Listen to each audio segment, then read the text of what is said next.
तो इस बार लाइट में है ना डेरिवेशन भर भर के रहे, ठीक है, न्यूमेरिकल भी है भरा हुआ। ये जो ऑप्टिकल इंस्ट्रूमेंट है इसका diagram, that is important, application वो इंपॉर्टेंट, ठीक है।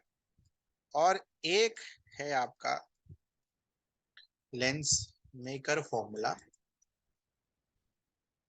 ठीक है, this is important, you will get a question on this lens maker formula. तो वहां तक पहुंचने के पहले वापस से क्लास 12 के एग्जाम के लिए we need to read NCERT from end to end, ठीक है, पूरा लाइन बाय लाइन अच्छे से पढ़ना है। और जो भी चीजें इंपॉर्टेंट चीजें होंगी वो हम मार्क करते चलेंगे, ठीक है, या लिख लेना कॉपी में ताकि बाद में नोट्स बनाने की जरूरत नहीं पड़े, ठीक है। तो it starts with what our volume, volume तो मैक्सिमम है,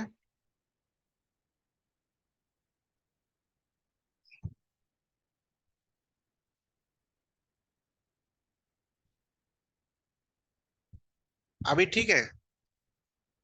हाँ, अभी आ रहा है आवाज ठीक से, आवाज अभी ठीक आ रहा है।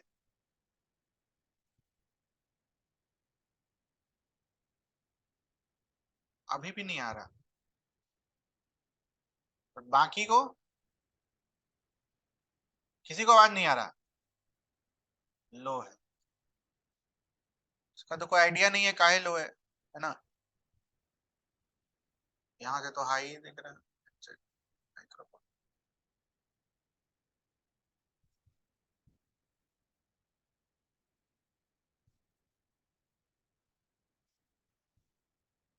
कोई उपाय नहीं है।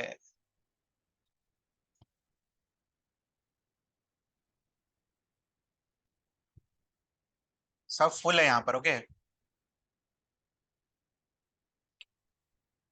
चलो कोई बात नहीं, फोन का बढ़ा लो, हेडफोन लगा लो, हेडफोन तब सुनाई देगा। अरे अब आ रहा है, अभी कुछ किया नहीं मैंने, कोई बात नहीं, हेडफोन लगा लो सही आएगा। एंड टू एंड एनसीईआरटी पढ़ना है, again it begins with what human I can see, ठीक है। तो बुक खोलिए, मार्क करिए, ये सब सब कॉपी के नोट्स में होना चाहिए। Human eye can perceive, this word is very important, small range of electromagnetic spectrum. So this is for objective.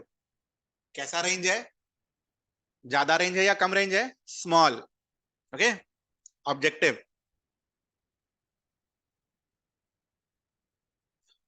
And what is that range, अगला क्वेश्चन, वो रेंज क्या है, मार्क करिए, 400 नैनोमीटर से लेकर 750 nanometre.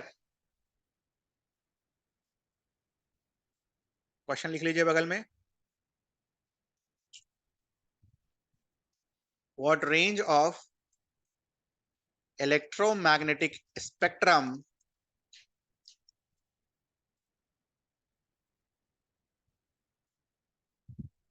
human eye can perceive,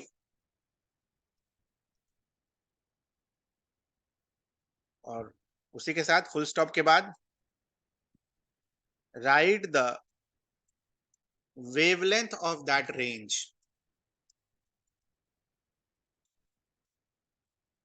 write the wavelength of that range, okay, this question लिखते जाना और जगह छोड़ देना कॉपी में बाकी में नोट्स बनाने का, इसको एक ही बार में करना है, दो बार में नोट्स नहीं बनाना है, ठीक है। Now next is, this range is also known as visible range, this range is also known as visible range, okay. Next, ये पहला क्वेश्चन हो गया। Question number 2, what is light या डिफाइन लाइट, गया वो definition, light is a form of energy. ठीक है, mark करिए, ये रहा definition. Electromagnetic radiation belonging to this region कौन सा रीजन, 400 से 750 नैनोमीटर वाला spectrum is called what, light. This is your definition of light. What is light?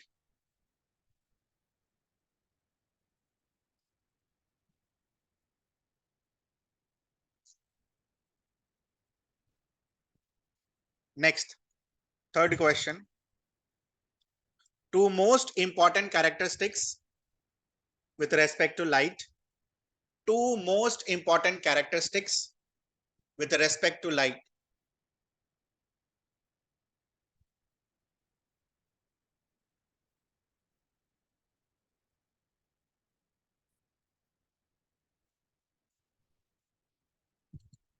What are those? Mark करिए। Speed is very very high. The speed is very very high and light travels in a straight line. दो important characteristics, ठीक है, straight line और speed is very very high। तो जब हम speed बोलते हैं बहुत ज्यादा है लाइट का, तो व्हाट इज दैट स्पीड, तो ये वाला याद रखेंगे। ठीक है, और दिमाग में क्या रखेंगे, it is slightly less than 3। Okay, है ना, आपको बोल सकता है ना कि जो स्पीड ऑफ लाइट है वो 3 के बराबर है, 3 से कम है, 3 से ज्यादा है, तो it is slightly less than 3। ठीक है, तो यहां दिमाग में रखना।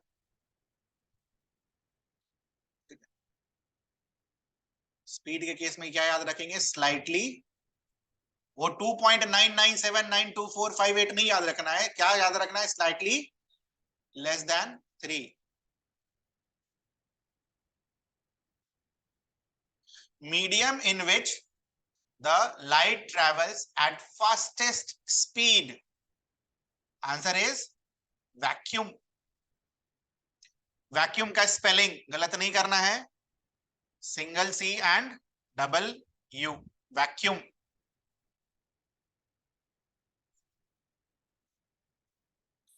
Name the medium in which light travels with maximum speed।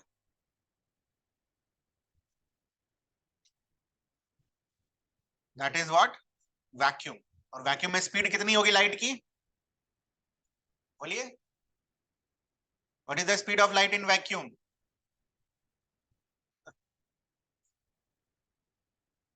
लिख के तो दिया नहीं कहीं, हमें क्या पता है क्या है मैक्सिमम, वही ना होगा। ये तो थोड़ा कॉमन सेंस है। सबसे ज्यादा इसके आगे आपने सुना, नहीं सुना ना, अभी क्या लिखा, light travels with maximum speed in what, vacuum. तो वैक्यूम में स्पीड कितना होगा, जो मैक्सिमम वाला है, तो मैक्सिमम वाला कितना है, 3 × 10⁸ मीटर पर सेकेंड। ठीक है,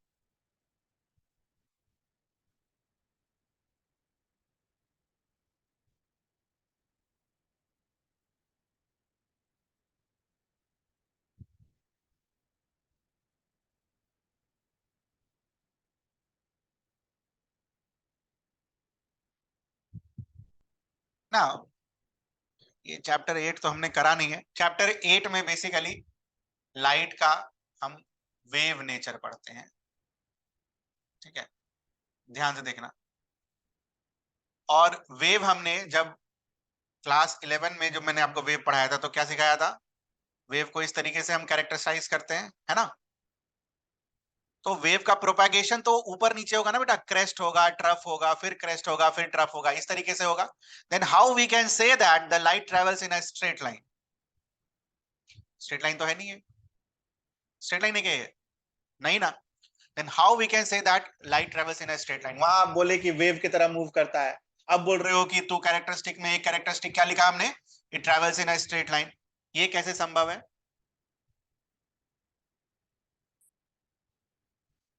ठीक है, अब ध्यान से देखना, वेव ऐसा भी हो सकता है और वेव ऐसा भी हो सकता है नहीं हो सकता, और छोटा कर दो, ऐसा भी हो सकता है और छोटा कर दो, ठीक है, जो नहीं दिखेगा। कहने का मतलब है लाइट का वेवलेंथ जो होगा, ठीक है, इस जब हम स्ट्रेट लाइन पढ़ेंगे, जब जब हम ये बोलते हैं कि light travels in a straight line, तो what we have assumed, mark करिए उसको, क्या हमने अज्यूम किया कि वो जो वेवलेंथ है is very very small as compare to the objects we are referring to. तो wavelength of light is very small as compare to size of ordinary objects.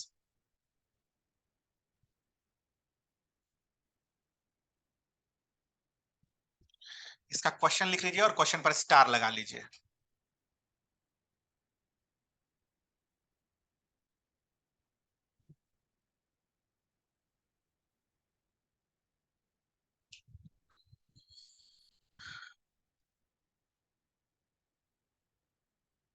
Question क्या लिखना है? वेव नेचर ऑफ लाइट, ठीक है, wave nature होगा ना बेटा, तो ऐसे बना लेना ताकि समझ में आए। Wave nature of light is in contradiction to straight line travel of light.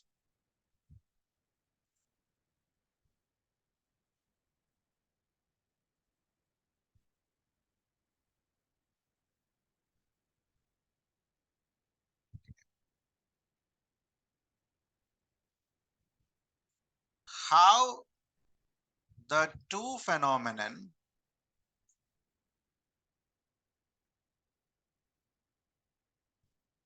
can be reconciled या explained simultaneously, ये लिखना। How can the two phenomenon be explained simultaneously, or how can the two phenomenon be reconciled simultaneously?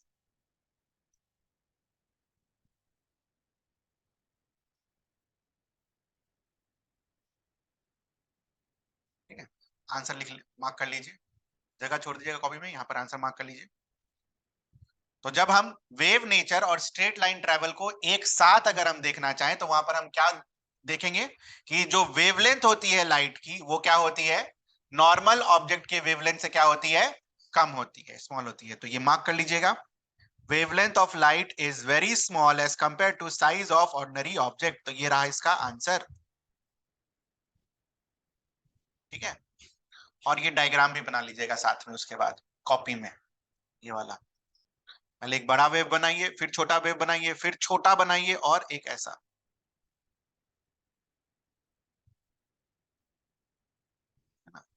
पहले दूर है, फिर थोड़ा और नजदीक आया, फिर थोड़ा और नजदीक आया, फिर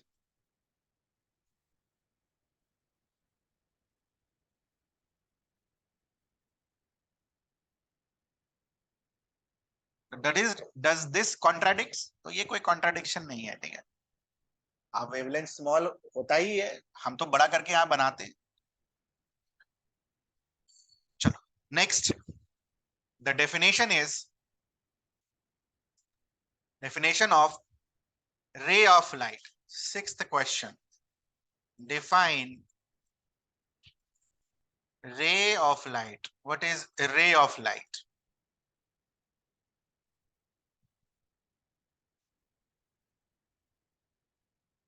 कैसे डिफाइन कर देते बेटा 10th में रे ऑफ लाइट को, बताइए कैसे बनाते थे रे ऑफ लाइट, बताइए। था ना ऐसा कुछ, मिरर उरर में डायग्राम बनाते थे, ठीक है, क्या बोलते थे, यहां से शुरू हुआ इधर आया, तो there was a starting point, there was a and point. तो स्टार्टिंग पॉइंट और एंड पॉइंट को जोड़ दे तो उसको हम क्या बुलाएंगे, रे ऑफ लाइट। ठीक है, वही डेफिनेशन यहां भी है, अलग थोड़ी हो जाएगा कुछ। ठीक है, तो मार्क कर लीजिए रे ऑफ लाइट का डेफिनेशन।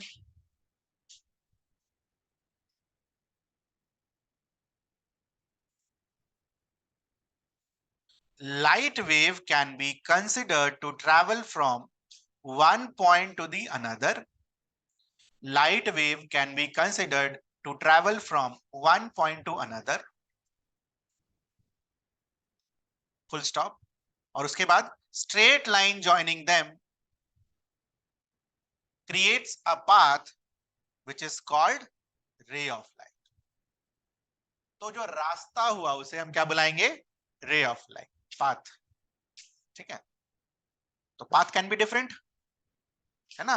काफी सारा रे ऑफ लाइट बनाया था, ऐसा बनाया था हमने, है कि नहीं? ठीक है, एक फोकस वाला बनाया था ऐसा करके. तो there can be different rays of light, क्योंकि रे ऑफ लाइट क्या डिनोट करता है? Path. Okay, denotes the path. Path is the keyword, ध्यान रखिएगा. पाथ को डब्बे में बंद रखना है. This is the keyword. Okay, now see this. Say for example, अब हम तो एक मान के चले थे, एक तो होता नहीं है. ठीक है, काफी सारा होता है, एकदम पैरेलली, नजदीक नजदीक. ठीक है, तो एक साथ अगर आप काफी सारे को कंबाइन कर दोगे तो इसको हम क्या बुलाएंगे? Beam of light.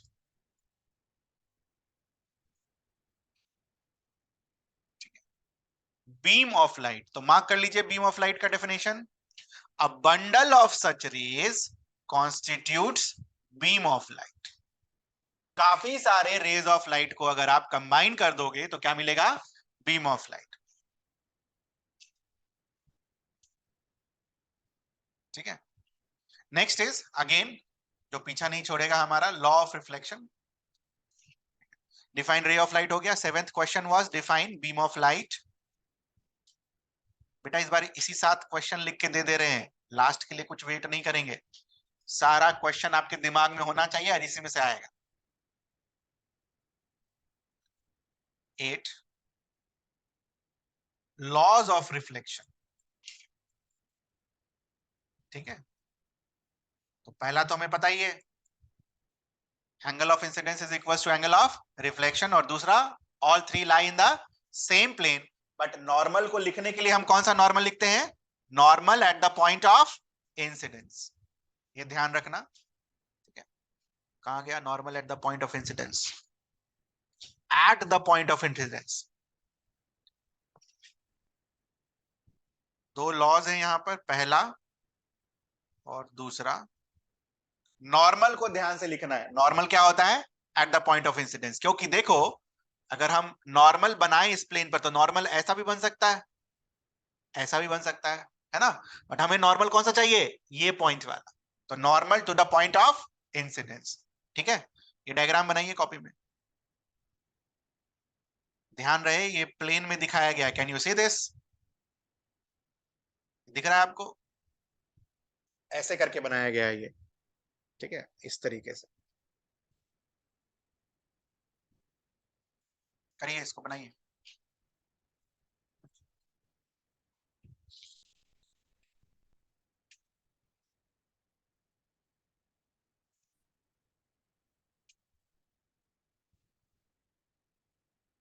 इसका क्या क्वेश्चन है? ये रहा. Draw a diagram showing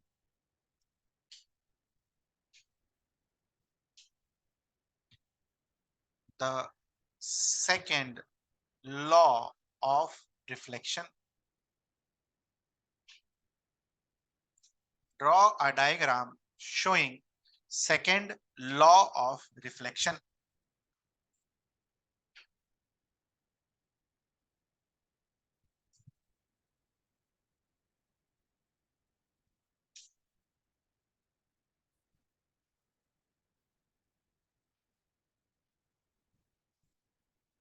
These, okay, draw a diagram showing the second law of reflection. Second कौन सा? All line a same plane. First law भी दिखाई दिया है यहाँ पर, थीटा और थीटा बगल. फर्स्ट एंड सेकंड दोनों गलत. First and second law.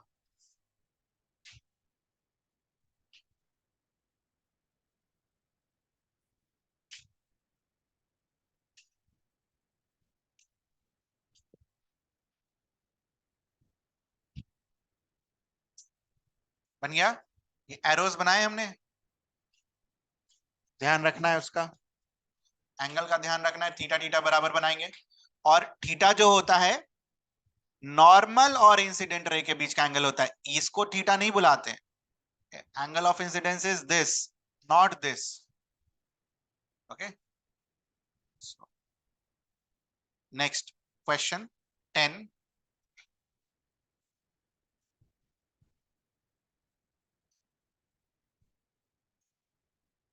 laws of reflection is valid for what kind of surface?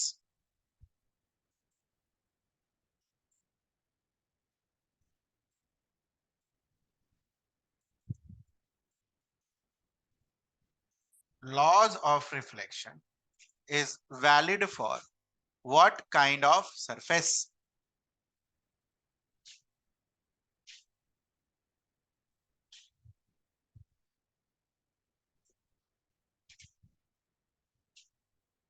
ठीक है, तो it can be any reflecting surface. आप सबको समझाते हैं आपको, एनी रिफ्लेक्टिंग सरफेस पहले लिखिए। Any reflecting surface, it is valid for any reflecting surface. जब मैं ये बोल रहा हूं आपको कि it is valid for any reflecting surface, तो रिफ्लेक्टिंग सरफेस कैसा हो सकता है? शीशे की तरह स्मूथ, है ना, बढ़िया एकदम फिगर बनेगा ऐसा। ठीक है, पहला इंसिडेंट रे आया, दूसरा इंसिडेंट रे आया, ये पहला रिफ्लेक्टेड रे, दूसरा रिफ्लेक्टेड रे। और सरफेस ऐसा भी हो सकता है ना, ये तो स्मूथ है नहीं, यहां पर भी वैलिड रहेगा। से फॉर एग्जांपल कोई इंसिडेंट रे ऐसे आके टकराया यहां पर, तो नॉर्मल यहां बनेगा और ये ऐसे रिफ्लेक्ट करेगा। ठीक है, कोई इंसिडेंट रे यहां आके टकराया, तो नॉर्मल इस पर बनाएंगे और ये ऐसे रिफ्लेक्ट करेगा। रिफ्लेक्शन अलग अलग तरीके का होगा, पहले वाले को हम बुलाते हैं रेगुलर रिफ्लेक्शन, दूसरे वाले को बुलाते हैं इरेगुलर रिफ्लेक्शन। बट कहने का मतलब क्या है, लॉ दोनों जगह वैलिड है। तो it is valid for any reflecting surface. अब कोई सरफेस रिफ्लेक्टिंग ही नहीं हुआ तो लॉ क्या ही है ना। तो ये तो बना लीजिए, एनी रिफ्लेक्टिंग सरफेस के नीचे ये दो डायग्राम बना लीजिए, टेढ़ा मेढ़ा आएगा और क्या आएगा।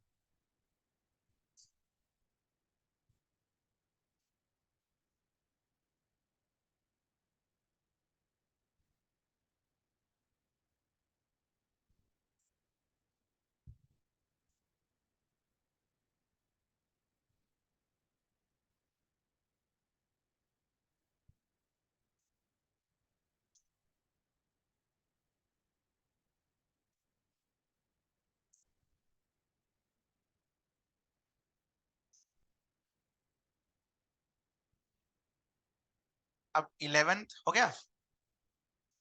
11 जो पॉइंट है ये मतलब नहीं है, ये कोई पूछेगा नहीं, बट लिख लेंगे हम। टाइप्स ऑफ सरफेस में हम दो टाइप के सरफेस को पढ़ेंगे, एक होगा आपका फ्लैट सरफेस, एक होगा कर्व्ड सरफेस। ठीक है, फ्लैट सरफेस और कर्व सरफेस। फ्लैट सरफेस को हम प्लेन सरफेस भी बुलाते हैं। प्लेन सरफेस कैसा सरफेस होगा बेटा, घर पे जो आईना होता है वो वाला। कर्व सरफेस भर भर के हमने स्फेरिकल मिरर का डायग्राम बनाया था क्लास 10 में, दोनों का एग्जांपल लिख लीजिएगा। एक का एग्जांपल प्लेन मिरर, दूसरे का example spherical mirror. Spherical mirror, इसका एग्जांपल इज प्लेन मिरर। ठीक है, अब प्लेन मिरर अब नहीं है, सब है स्फेरिकल ही है अपने लिए, तो we will be restricting our discussion to spherical mirror. ठीक है, now when it comes to spherical mirror, तो स्फेरिकल मिरर में जो स्टार्ट किया है आपके बुक में, how to find the normal to in a spherical mirror. ठीक है, तो अगला 12वां क्वेश्चन लिखिए, 12वां। ठीक है,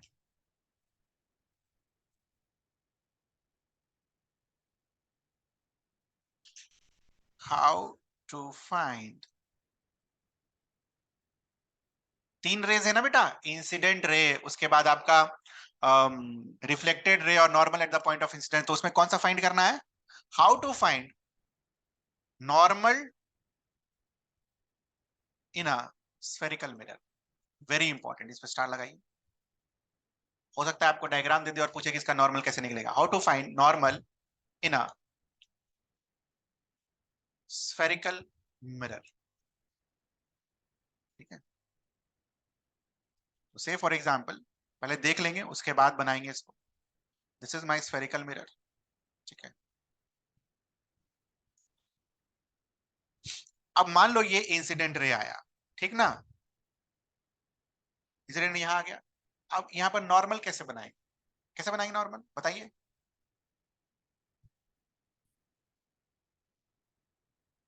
ये प्रिंसिपल एक्सिस है, दिस इज पोल, ना तो हमें पता ही है। This is aperture. नॉर्मल कैसे बनाएंगे? ए पॉइंट पर मान लीजिए नॉर्मल कैसे बनाएंगे? हाँ,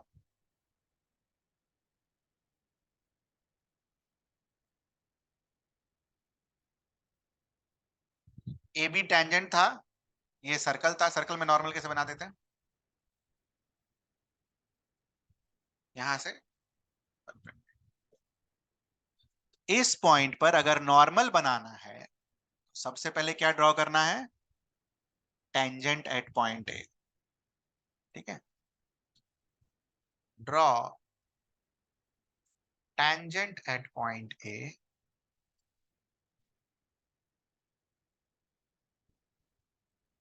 ठीक है, जैसे यहां पर हमने पॉइंट बी पर क्या बना लिया? टेंजेंट। और टेंजेंट बनाने के बाद बी से परपेंडिकुलर बनाएंगे। ठीक है, तो यहां से लाइन खींचेंगे ताकि ये अपना क्या मिल जाए? 90 डिग्री। ठीक है, एक बार टेंजेंट बना लिया, टेंजेंट बना लिया तो इसका मतलब क्या बना लिया? लाइन बना लिया। अब इस लाइन पर परपेंडिकुलर तो हम आराम से ड्रॉ कर सकते हैं। कैसे ड्रॉ करेंगे? यहां से कंपास, यहां से कंपास, यहां से कंपास, यहां से कंपास, यहां से कंपास, दोनों जोड़ दें। अगर कंस्ट्रक्शन करके ही बनाना पड़े तो ऐसे बना लेंगे, है ना। तो same thing here also, draw tangent at point A.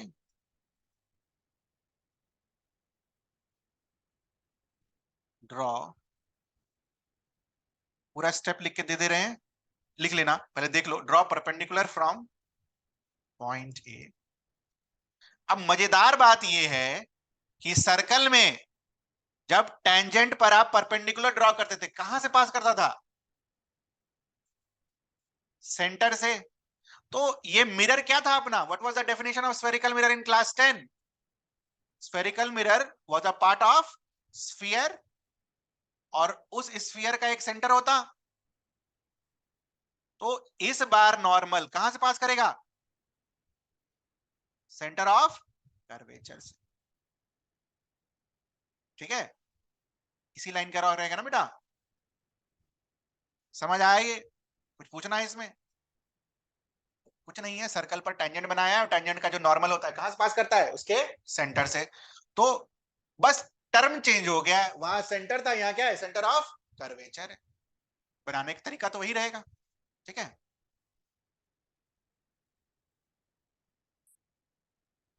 It will pass through centre of curvature. समझ में आया है कैसे बनाएंगे नॉर्मल? अब लिख लीजिए, और ऐसे ही स्टेप वाइज आप डायग्राम बनाइएगा। कैसे बनाइएगा डायग्राम, देख लीजिए।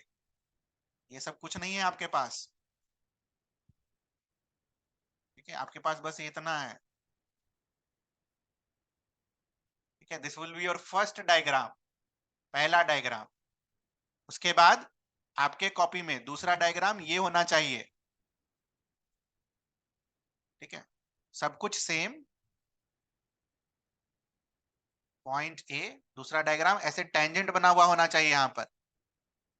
ठीक है, फिर तीसरा डायग्राम, तो आपको समझ में रहेगा कि हमने किया क्या है।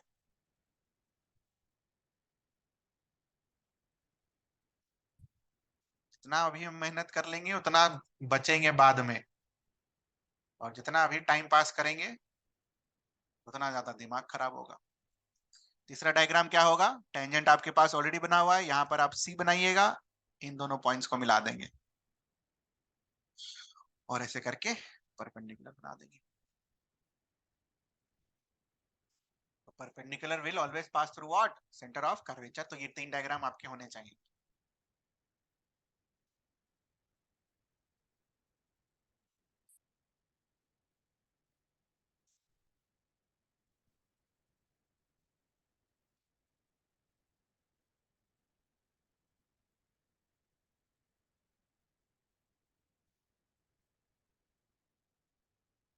इसको अभी यूज करेंगे हम।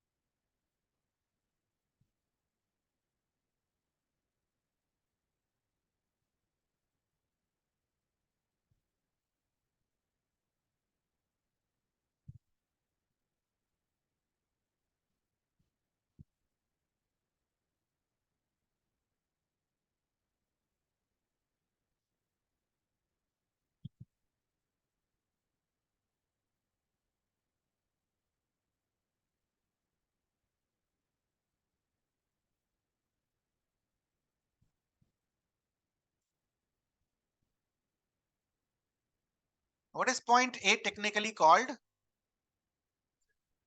Point of incidence. लिख लीजिए वो।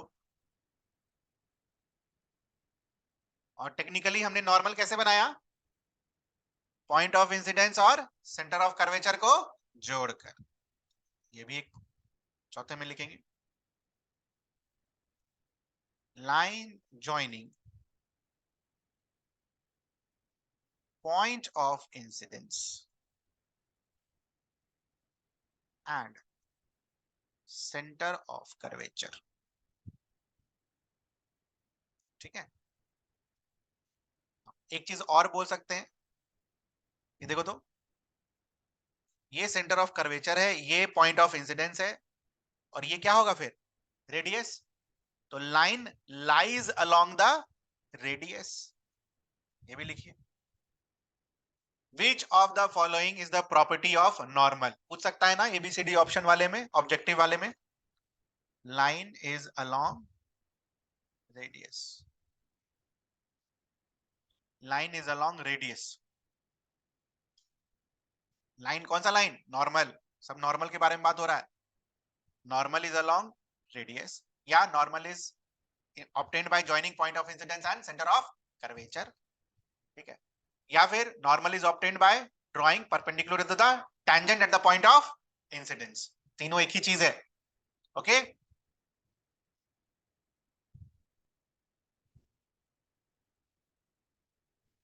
तो सारे इफ्स आपको पता होने चाहिए ताकि आप ऑप्शन में आराम से एलिमिनेट कर सकें, है ना? which of among the following is wrong या which of among the following is correct। okay for that कुछ पूछना है यहाँ पर नॉर्मल से?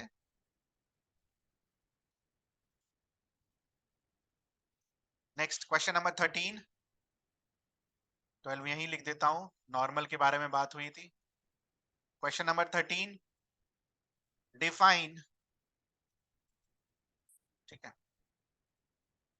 डिफाइन पोल। छोटा डेफिनेशन है अब। डिफाइन पोल, सबको मार्क कर लेंगे, ये रहा हम pole. Geometric centre of the spherical mirror is called pole. ठीक है, यही डेफिनेशन लिखना है बेटा। Geometric centre of spherical mirror is called pole. तो define pole. Next is defined optical centre. Define optical centre, ये रहा ऑप्टिकल सेंटर। तो geometric centre of a spherical lens is called optical centre.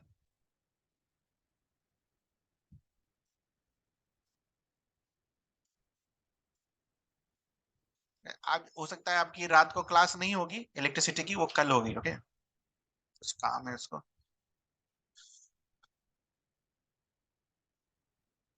ठीक है, define कर लिया optical centre. Next third is principal axis, वो वही है, पोल और सेंटर ऑफ कर्वेचर को लाइन ज्वाइन करता हुआ लाइन को क्या बुलाते हैं हम, प्रिंसिपल एक्सिस।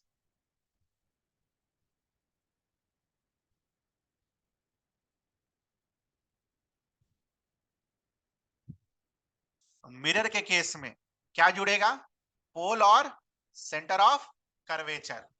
लेंस के केस में क्या जुड़ेगा, लेंस में तो पोल नहीं होता, लेंस में क्या होता है, ऑप्टिकल सेंटर, और लेंस में दूसरा क्या होता है, सेंटर ऑफ कर्वेचर नहीं होता है, फोकस होता है वहां पर। तो लेंस के डेफिनेशन में क्या लिखेंगे प्रिंसिपल एक्सिस का, फोकस और ऑप्टिकल सेंटर। मिरर के डेफिनेशन में क्या लिखेंगे, पोल और सेंटर ऑफ कर्वेचर। ठीक है, तो ध्यान रखना प्रिंसिपल एक्सिस जो आपने वहां पर लिखा डेफिनेशन में, तो प्रिंसिपल एक्सिस में दो, स्फेरिकल मिरर का प्रिंसिपल एक्सिस अलग डिफाइन होगा और लेंस का, स्फेरिकल लेंस का प्रिंसिपल एक्सिस अलग डिफाइन होगा। दोनों डेफिनेशन दे रखा है, ये देखो, optical centre with its principal focus, ये लेंस के लिए। ठीक है, और कहा गया, ये देखो, पोल और सेंटर ऑफ कर्वेचर मिरर के लिए।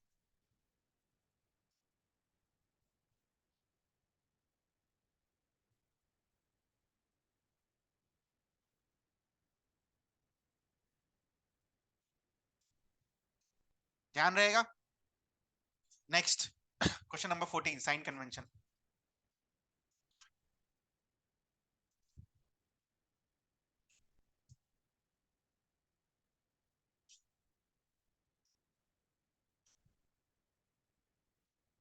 साइन कन्वेंशन, जगह छोड़ दीजिए घर पर, नोट्स में डायग्राम बना लीजिएगा, बिल्कुल बना लीजिएगा, दोबारा गलती नहीं करना है, डायग्राम बना लीजिएगा, जगह छोड़ दीजिए। ठीक है, नाउ उधर वाला साइन कन्वेंशन इधर वाले साइन कन्वेंशन में क्या अलग है, उधर वाला साइन कन्वेंशन क्या था, पोल का राइट साइड पॉजिटिव, पोल का लेफ्ट साइड नेगेटिव, पोल के ऊपर पॉजिटिव, पोल के नीचे नेगेटिव, इसमें तो कोई दिक्कत ही नहीं थी। तो ध्यान ये रखना है क्या चेंज हुआ है वो बाद में, पहले क्या कॉमन है वो अभी, प्रिंसिपल एक्सिस के ऊपर वाली चीजें क्या होंगी, पॉजिटिव, प्रिंसिपल एक्सिस के नीचे वाली चीजें क्या होंगी, नेगेटिव। सेम पहले भी वही था, अभी भी वही है।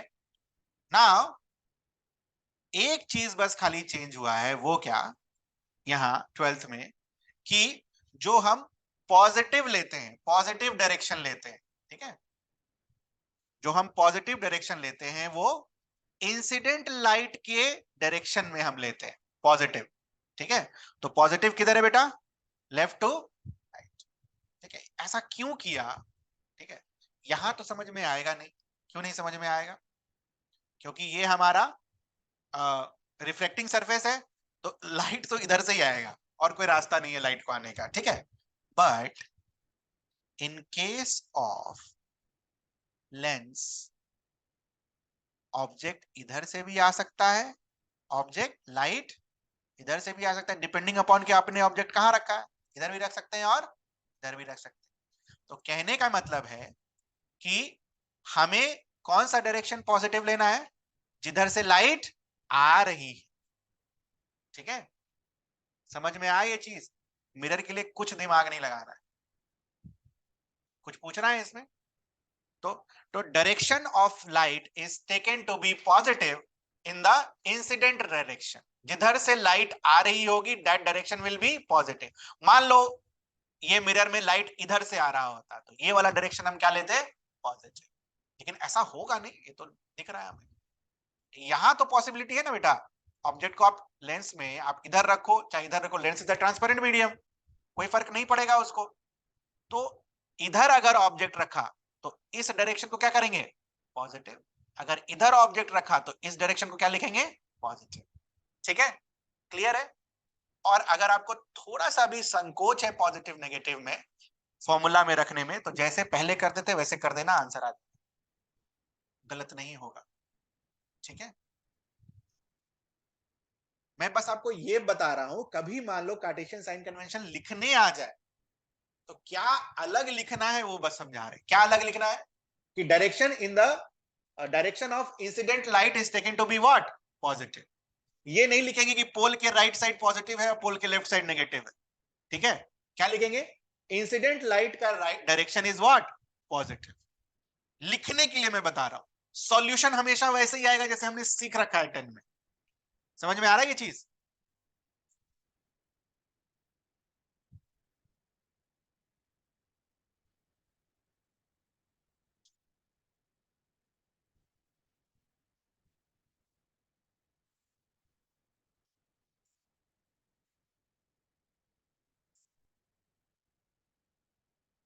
ठीक है, मार्क कर लो कार्टेशियन साइन कन्वेंशन।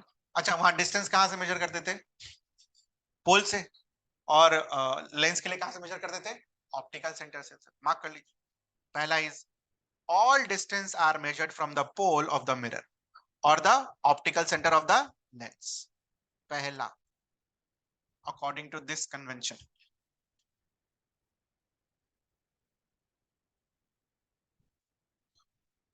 वहां पर क्या, फिर से देखो वहां पर क्या पढ़ते थे, वहां पर हम क्या पढ़ते थे, पहला वाला तो सेमी पढ़ते थे, सब डिस्टेंस कहां से मेजर करना है, पोल। दूसरा में क्या पढ़ते थे, पोल से राइट डायरेक्शन में चीजें क्या थी, पॉजिटिव, पोल से लेफ्ट डायरेक्शन में चीजें क्या थी, नेगेटिव। यहां पर क्या चेंज हो गया, when you measured things in the same direction of the incident light, उसको हम क्या कंसीडर करेंगे, पॉजिटिव। बाकी क्वेश्चन सॉल्विंग में कोई फर्क नहीं पड़ेगा बेटा, जैसे पहले करते थे वही करना, पोल ही पॉजिटिव नेगेटिव मान के कर लेना, आंसर आ जाएगा, ठीक है। और इधर लिख लो उसके, those measured in the direction opposite to the direction of incident light is taken to be negative. This is point number 2, Cartesian sign convention का पॉइंट नंबर 2। पॉइंट नंबर 3 ये तो वही है, ऊपर वाला हाइट प्रिंसिपल एक्सिस का क्या था, पॉजिटिव, सेम जो वहां पढ़ते थे। Height measured upwards with respect to X axis and normal to principal as taken as positive, height measured downwards are taken as negative, ठीक है। थर्ड, ठीक है, तो बस इसके बगल में ये लिख लेना, ये सेम है पहले वाला, थर्ड वाला सेम है, स्लाइटली डिफरेंट। देखो बेटा कंसेप्ट वाइज ये भी वही है, बट लिखने का तरीका है change, way of writing is change.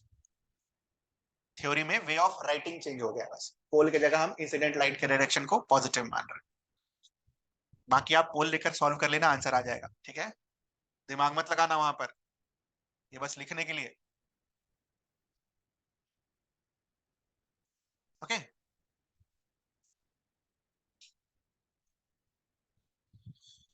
Next is, कौन सा नंबर क्वेश्चन था ये, साइन कन्वेंशन इज 14 है ना, 14 था ना sign convention, question 14। 15, focal length of a spherical mirror. 16,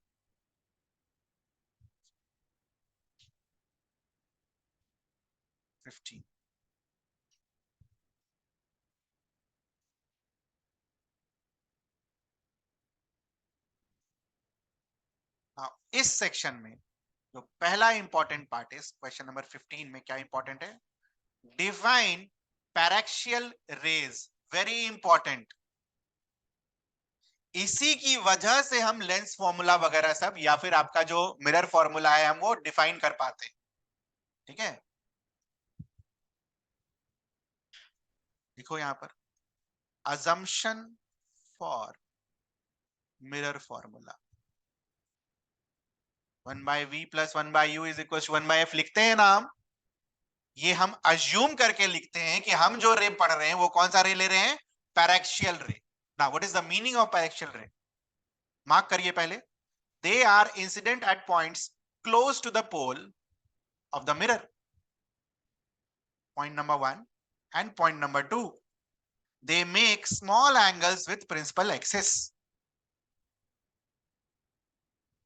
ये दोनों का यूटिलाइजेशन है, ठीक है, ये दोनों का यूटिलाइजेशन है इन deriving what, 1 by v plus 1 by u is equals to 1 by f, ठीक है। ये जो हम डिराइव करते हैं इसमें हम दोनों को यूज करते हैं, ठीक है, सीख लेंगे वहां पर। तो सबसे पहले प्रिंसिपल फोकस क्या होता है? वही होता है जो पहले होता था, rays of light after reflecting converge at a point, है ना, rays of light after reflecting appears to, है ना, appears to diverge from a point। तो यहां पर एक्चुअली कन्वर्ज हो रहा है, यहां पर appears to diverge from a point। तो appears to diverge वाले को क्या बुलाते थे? Focus of convex lens, sorry convex mirror, और इसको क्या बुलाते थे? फोकस ऑफ कनकेव मिरर, ठीक है, सेम डेफिनेशन है, ठीक है, मार्क कर लीजिए। Definition of 1516, definition of focus.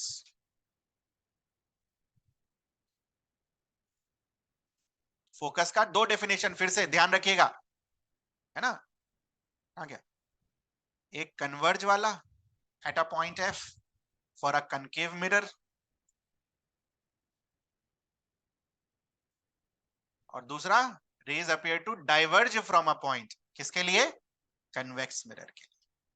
Same definition है।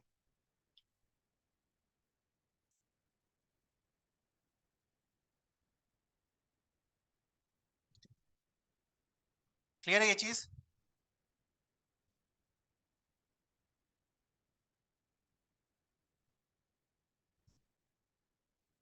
सभी को? ये नया चीज है, न्यू, ये आपने पहले नहीं पढ़ा है। 17, question number 17, focal plane, define focal plane. पहले समझ लेंगे उसके बाद डिफाइन लिखेंगे, ठीक है, डेफिनेशन तो बुक में लिखा हुआ ही है। तो एक बार फोकल प्लेन को डिफाइन करने से पहले हम ना फोकस को एक बार देख लेते हैं। रेज पैरेलली आई, है ना, रिफ्लेक्ट होने के बाद एक पॉइंट से क्रॉस की, और उस पॉइंट को हमने क्या बुलाया? सिमिलरली रेज पैरेलली आई, पैरेलल किसके? प्रिंसिपल एक्सिस के, ठीक है, पैरेलल टू प्रिंसिपल एक्सिस। अभी तक हमारे लिए यही फोकस हुआ करता था, पैरेलल टू प्रिंसिपल एक्सिस। हमेशा पोल यहां मिलता, फोकस यहां मिलता था, है ना। Now suppose if the rays are obliquely incident, ऐसे, ठीक है, क्या होगा?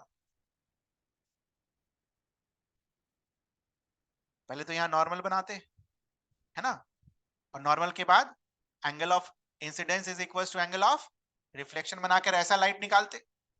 यहां पर, यहां तो नॉर्मल पहले से बना हुआ है, ठीक है, फिर ऐसे निकालते। इस बार कहां मीट करता? यहां पर, ठीक है, अभी दिखेगा कि ये जस्ट इसके नीचे ही रहता है, ठीक है। तो कहने का मतलब है कि पुराने वाले फोकस में और फोकल प्लेन में ये डिफरेंस है कि ये पैरेलल लाइंस हम इस तरीके से नहीं ले रहे होते प्रिंसिपल एक्सिस के, अब क्या ले रहे होते हैं? Oblique to principal axis. और ऑब्लिक लाइन रिफ्लेक्शन होने के बाद जहां पर मीट करेगा, ठीक है, उस प्लेन को अगर हम इस तरीके से बना दें,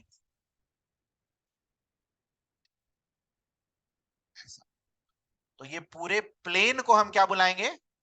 फोकल प्लेन, ठीक है। तो इसको डायग्राम देखो,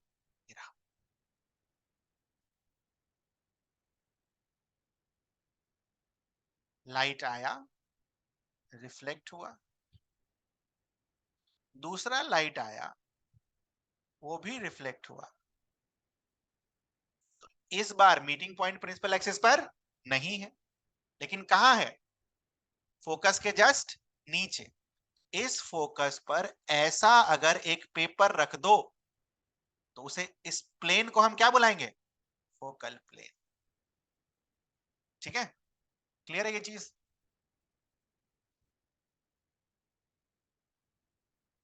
फोकल प्लेन का पहले डेफिनेशन मार्क करो, एक बार इसको दिखाना भी होगा, ऐसे समझ में नहीं आए। डेफिनेशन मार्क करो, ये रहा। If the parallel paraxial beam of light were incident making some angle with the principal axis, the reflected rays would converge or appear to diverge from a point in a plane through F normal to principal axis. This is called focal plane.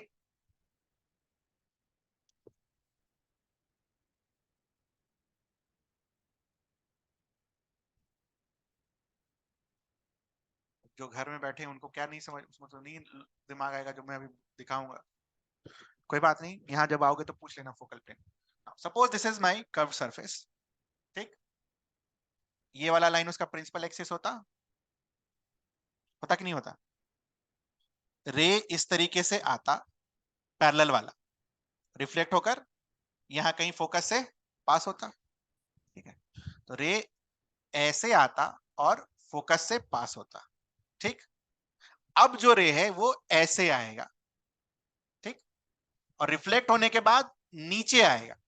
तो नीचे के case में अगर आप यहां पर focus पर ही एक पेपर लगा दो, ऐसा पतला सा पेपर, ठीक है, पहले वो इस पॉइंट पर मीट करा था, कैसे दिखाएं यार, ऐसे देखो, ये फोकस है इधर वाला पार्ट, पहले वो इधर वाले पॉइंट पर मीट कर रहा था यहां पर, अब कहां मीट करेगा? उसके नीचे।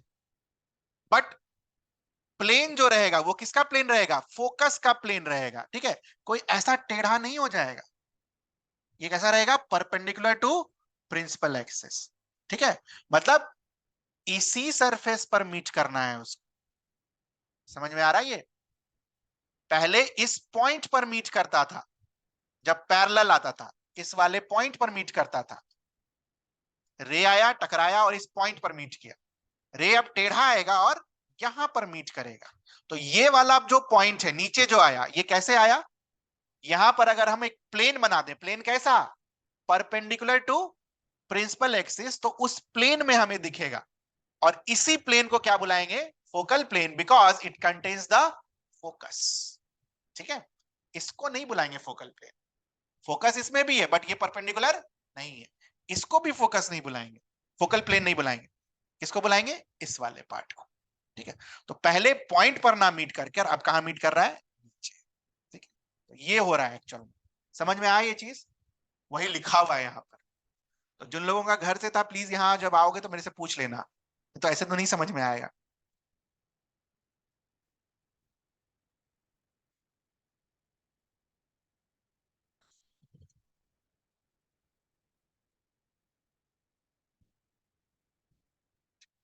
This is called focal plane,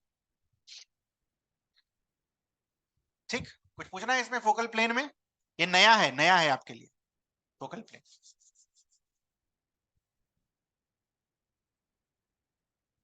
paper यहां दिखता नहीं है, पेपर इस तरीके से रखा हुआ है, मिरर के जस्ट सामने, इसे कर्व्ड मिरर है, उसके सामने पेपर रखा हुआ है, पेपर यहां पर बने, और पेपर किससे पास कर रहा है? फोकस से, और पेपर रखा कैसा है? Perpendicular to principal axis. बाकी तो पता ही है हमें डेफिनेशन, कितना 17 18, question 8 18, define focal length of a mirror.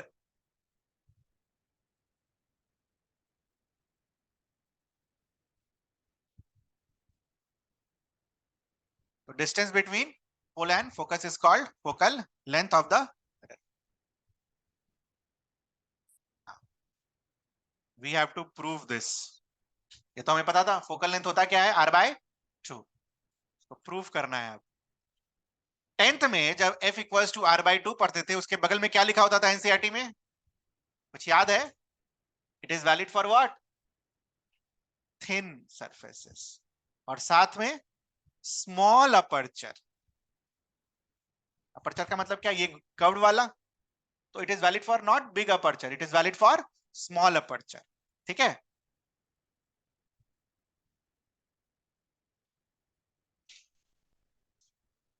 जब अपर्चर स्मॉल रहेगा तो एंगल क्या बनेगा? छोटा, ठीक है। और जब एंगल छोटा बनेगा, इसका मतलब कौन सा रे यूज कर रहे होंगे? पैरेक्शियल, small angles with principal axis.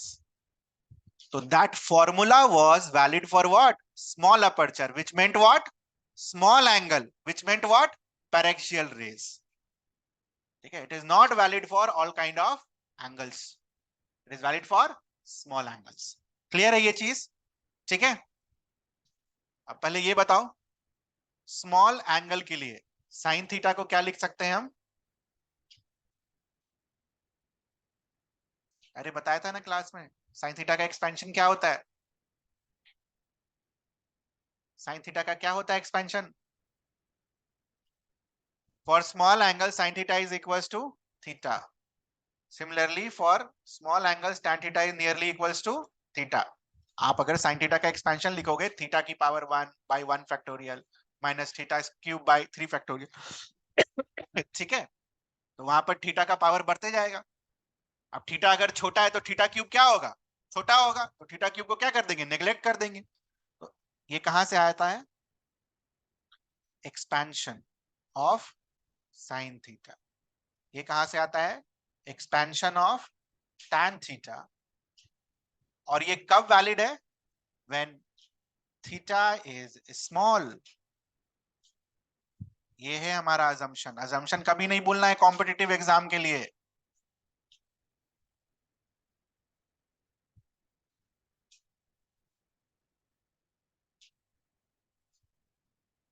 तो अगर मान लीजिए कल को आपको अजर्शन रीजन में दे दिया, assertion is equals to F equals to r/2, और रीजन लिख दिए दे दिया पैरेक्सियल रे का डेफिनेशन, क्या होगा? ए बी सी डी में से ऑप्शन बोलिए। बोथ स्टेटमेंट्स आर करेक्ट, और second one is the correct explanation of the first one, क्योंकि पैरेक्सियल क्या बोलता है? Small angles. ठीक है, क्लियर है ये चीज? कैसे डिराइव करेंगे? पहले ये डायग्राम बनाइए, ये दोनों डायग्राम बनाना है, बनाइए।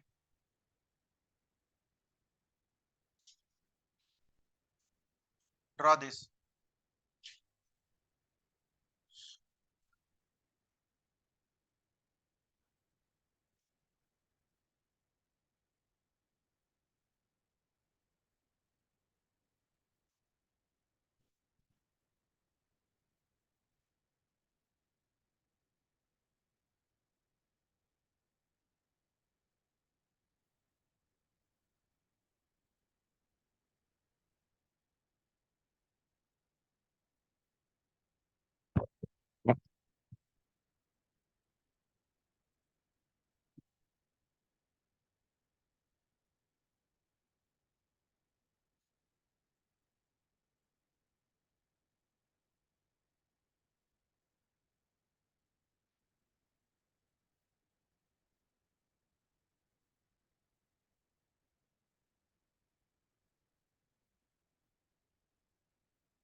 हो गया?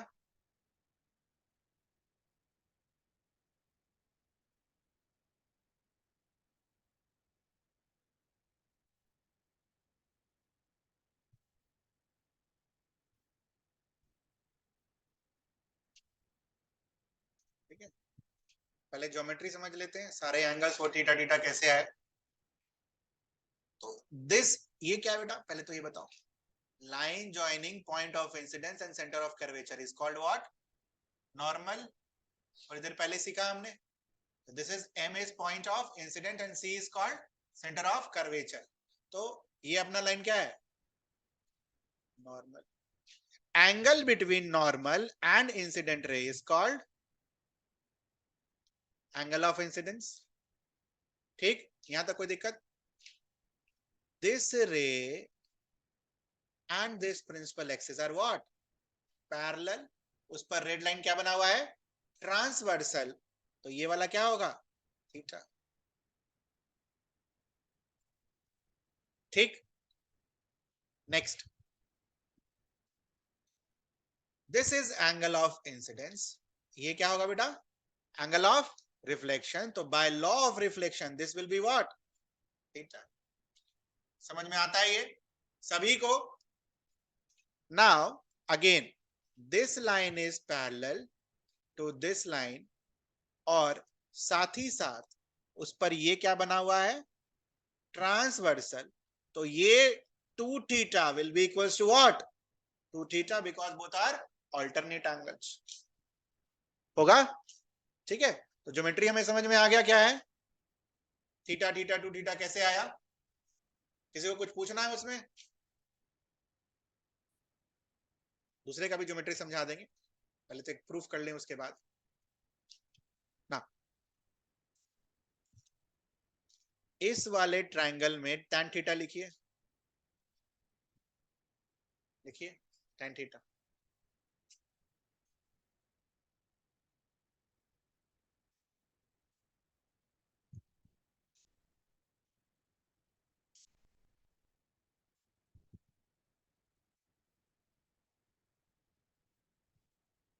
ये आया? Since theta is very very small, tan 2 theta can be written as what? 2 theta लिखना होगा यहाँ पर, since theta is very very small, 2 theta, tan 2 theta can be written as 2 theta। 2 theta का वैल्यू क्या है? md upon fd। तो यहां से थीटा का वैल्यू क्या आएगा बेटा? 1/2 md अपॉन fd। कुछ पूछना है इसमें? tan 2 थीटा लिखा और थीटा बहुत छोटा था, तो अप्रोक्सीमेशन से वो किसके बराबर होता है? 2 थीटा। एक्सपेंशन पर देख लेना।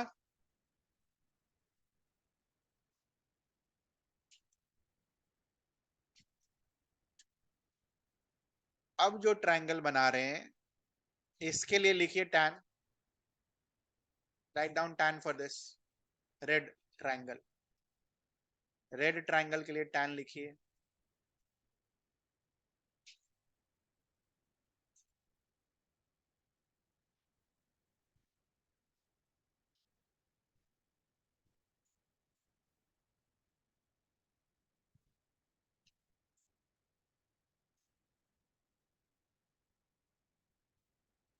Since theta is very very small, tan theta can be written as theta।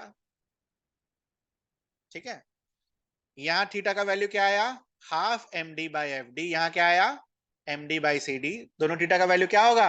Same. Equate कर दीजिए दोनों को।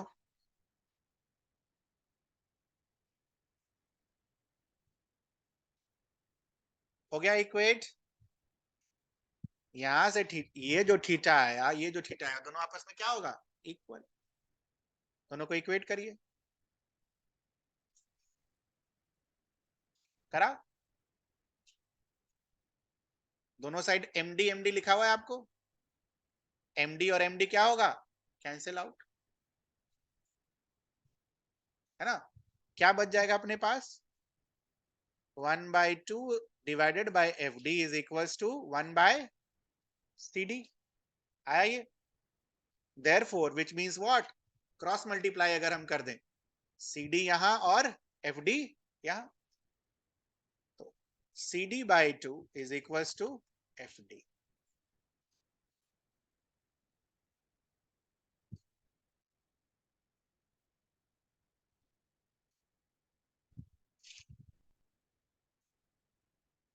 ठीक है, क्लियर है ये चीज यहां तक?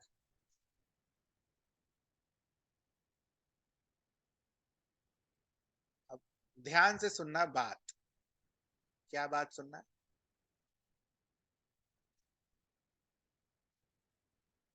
ये लाइन, ये जो लाइन हमने बनाई M पर बनाई है ना, इसको हम और नजदीक भी बना सकते थे, बना सकते थे कि नहीं? तो ये जो D यहां था वो कहां था? मिरर के और नजदीक। और नजदीक अगर बनाते तो मिरर के और नजदीक, है ना? तो कहने का मतलब क्या है, ये जो रेज हम कंसिडर कर रहे हैं, कौन से रेज के लिए पढ़ाई चल रही है सारी? पैरेक्सियल। पैरेक्सियल का क्या मतलब होता है? Rays are very close to the pole, मतलब ये जो सारे रेज पोल के काफी नजदीक है, ठीक है? और पोल के अगर काफी नजदीक है तो ये डी और पी में कोई डिस्टेंस बचेगा? It will be almost equal.